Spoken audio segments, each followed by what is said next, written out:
Go, Joe! Sige. Sakto yan, Brad. Sakto.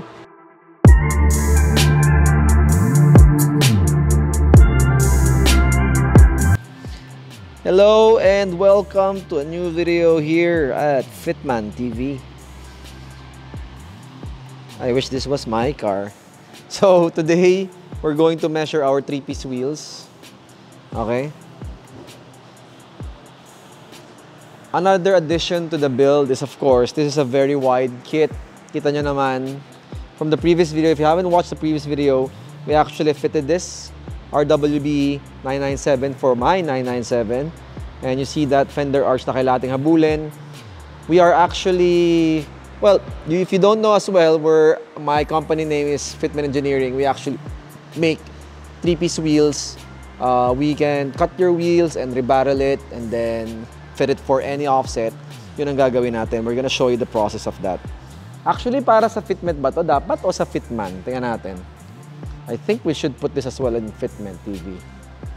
Julio! Cross-vlog tayo. Cross-vlog. We need to vlog in Fitman and Fitment. Okay? So while we're doing a time-lapse later, you're gonna have to shoot this video kasi we're gonna measure wheels. Okay, so anyway, before we start, let's actually showcase lang natin si Archangel. This is an RWB 993 Turbo. So, if you don't know already, RWB stands for Rough World Big Riff. It's a lifestyle or an artwork. Ngayon na, artwork na siya ngayon. It's technically a body kit from Nakaisan in Japan, from Japan. So, the concept is Rough World. He takes value in the human errors or the human finesse na hindi mo kayang ulitin ng isang trabaho if you're a human being. There's only one iteration of your work per work na ginagawa mo. So that's the meaning of Rough World for him. So he likes I forgot his term about it, but do watch the documentary for it if you want. So that is not our agenda for today, but our agenda for today is to measure the Porsche's 3-piece wheel. So we're gonna start in the front, and then we're gonna move to the back. We need to measure the accurate or the most accurate barrel setting for this car. Okay? So, one thing na kailangan ko sabihin is, hindi pala naka-air tong coaching to, pero when we do the RWB down the road later on, it has to be on air suspension. So, ang ginawa nila, kinalas ni na Joe muna yung spring, so we can jack up the car. So it used to be on air cups. Okay? So, to jack up the car, tinanggal muna natin yung spring. So, ang nga pala, shout out sa ating magandang preno. This Porsche ceramic carbon ceramic brakes. So, I'm pretty happy with this. That's why I bought the car kasi kasama to sa package. So, this alone is actually a really very expensive mod. Okay? Not gonna get into detail. So, tanggal ang spring ng shocks, so we can simulate an air out. So technically, we can simulate this on air bags. Okay? So, ito lang yung nilabas pala niya. Oh. The front fenders went out by around 3.5 fingers. So, yan yung lip na habulin natin. Okay. This is just an estimate eh. Pero technically, ito na halos yun. Okay, Joe, tara! Let's go! Here it is. Fucking shit. Hanap tayo na mahabang cable tie. So, ito ang problema. Meron kasing goma na ginagamit si Nakaisan at saka si Angie for RWB. The problem is, I don't want to use that goma kasi I plan to... Ito ang problema sa mga RWB. Look at this RWB. Gano'ng kalapad yung mag sa likod niyan? Sobrang lapad niya. It's probably a 12. Okay? So, yun ang problema ko dito. Ayoko mag-12. Ayoko mag 19 by 12.5. Ang gusto ko sana, this is just a Carrera S with a supercharger. Ayoko bumagal yung kotse. That's the reason why we have a rebarreling eh. I wanna run 10-11 or 9-10. Yung original setup ko ngayon, 9-10. Pero parang ang quitted ng 9 and 10. So, 10-11 ang gusto ko sana. Or 10-10.5 even. So titingnan natin kung anong mangyayari if papayag si boss na o kaya si Nakaysa na ibang goma ang gamitin natin. Kasi I want to stretch the tires eh. So, tingnan natin. For now, let's see. Yan na. Kikable tayo muna ni Joe lahat.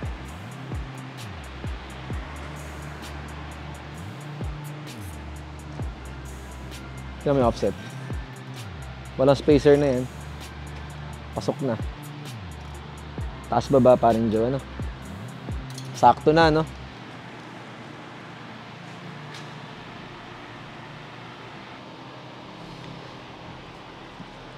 Here it is. Sa front. Sakto. Oh my God. I don't know if Angie will allow me or Nakaisan will allow me to do this, pero ito yung gusto ko spec.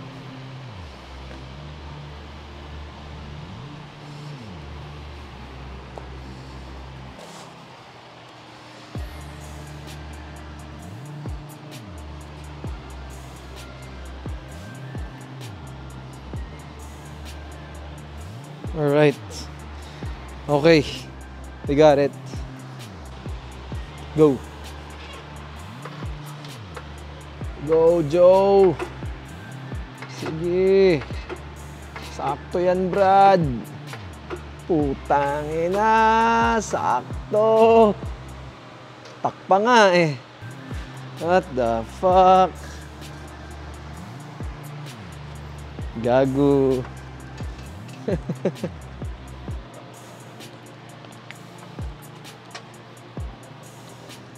Damn, brother.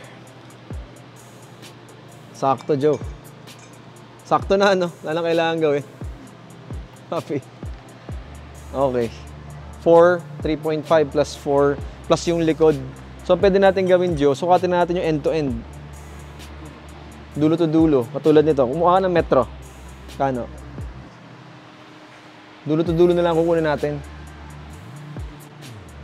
Sakto. Actually, kinakapos pa nga ako ng konti. Gusto ko pang ilabas eh. Pero pwede ko naman lagyan ng spacer na lang if ever.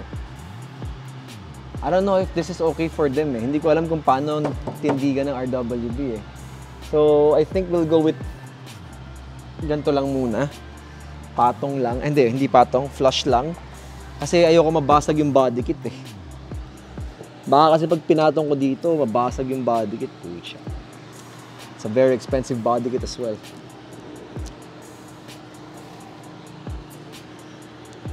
Grabe. Lapad, boss.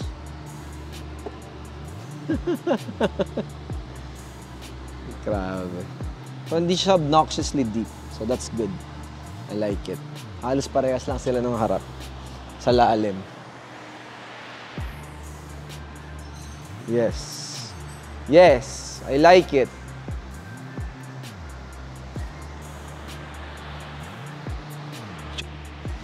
Okay. So, I didn't expect it to be that easy. Kaya ako nagpa-video kay na Andre. Kasi, didn't expect it to be that easy. Picture natin nakataas lahat. Papakita natin kay Nakaisan. Papakita natin kay Nakaisan at kay Angie-san. Okay? Ayos ba, boss? Ayos. Fuck. Patay ako kay Nakay. What are you doing to the body kit? Joke lang. I don't know how he speaks, bro. I hope magkasundo kami ni Nakaisan. Sabi nila si Nakay, parang ganito rin. Pag excited bumuo, excited din siyang bumuo. So, excited ako bumuo. So, hopefully we can match his energy. Let's see. Need to talk to Boss Angie regarding tires. Kasi, I would like to choose my own tires talaga. Kasi I have a plan for this. The plan is to do as wide. Ito napaka-wide niya, but we're gonna put very decent tires para magaan yung pakiramdam ng kotse. It's gonna be a street car anyway. It's a street RWB. I want to do 10, 11, 9, or 10. Para alam mo yun, hindi ganun kabigat. Kahit wide body ka, kahit ganyan yung offset ng mags mo, yung barrel mo sa loob, hindi malalim. Hindi mo kailangan magtumakbo ng 11, 12, 13. Yun yung point nito eh. But, then again,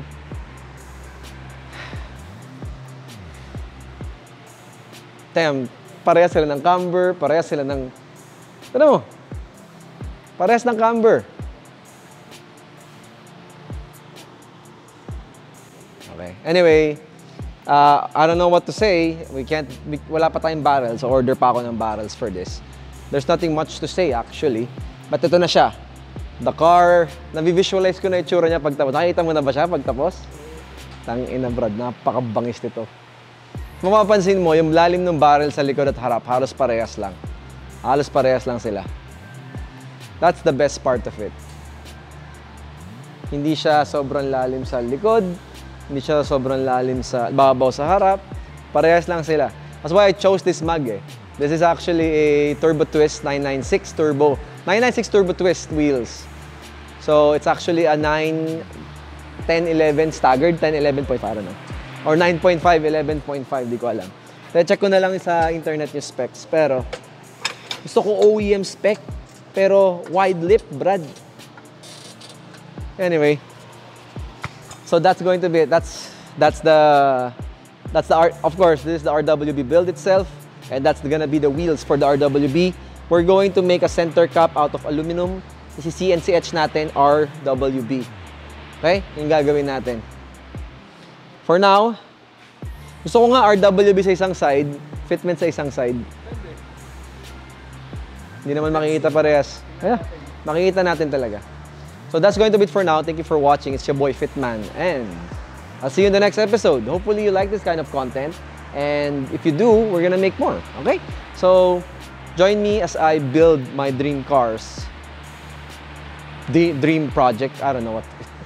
Join me as I build my dream car. I bought my dream car, and I'm gonna build my dream car into what I want it to be. Okay? That's going to be it. Sige na.